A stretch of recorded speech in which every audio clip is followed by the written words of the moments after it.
کی کامیابی پر کبیدہ خاطر نہیں ہوتے بلکہ اس سے سبق حاصل کرتے ہیں۔ زندگی کے بارے میں ان کا نقطہ نظر معروضی اور حقیقت پسندانہ ہوتا ہے۔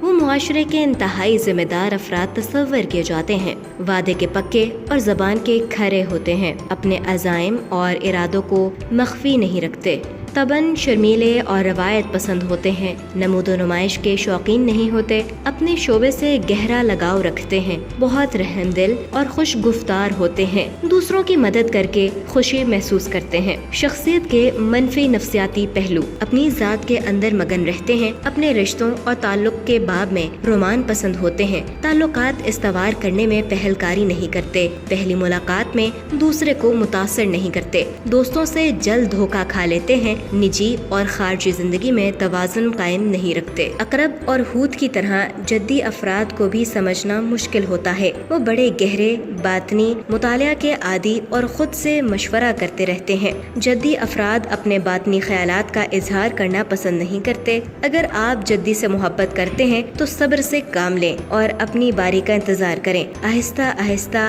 آپ اس کو سمجھنے لگیں گے۔ محبت اور شادی: جدی فرد چاہتا ہے کہ اس کا محبوب اس کے علاوہ کسی اور کی طرف توجہ نہ دے۔ اس موقع پر اس میں رشک و حسد اور جلن کا جذبہ بھی پیدا ہو جاتا ہے۔ ایسے لمحات میں محبوب اپنے عاشق کو سمجھنے میں دشواری محسوس کرتا ہے اور دوسروں سے الگ تھلگ ہو کر بیٹھ جاتا ہے۔ لوگ اس کی اس حرکت کو بچکانہ حرکت تصور کرتے ہیں، لیکن ان کی اکثریت اپنی غلطیوں اور کمزوریوں کو فوراً تسلیم کر لیتی ہے اور بچکانہ حرکتیں کرنے کی بجائے وہ اپنے ہر لمحہ اپنی محبت کو مضبوط بنانے کی کوششیں کرتے ہیں اور سمجھدار عاشق ثابت ہوتے ہیں۔ جدی مرد دکھاوے کی محبت نہیں کر سکتا، نہ ہی دھوکہ دے سکتا ہے۔ وہ کسی سے محبت کا آغاز کرنے سے پہلے اسے سمجھنا چاہتا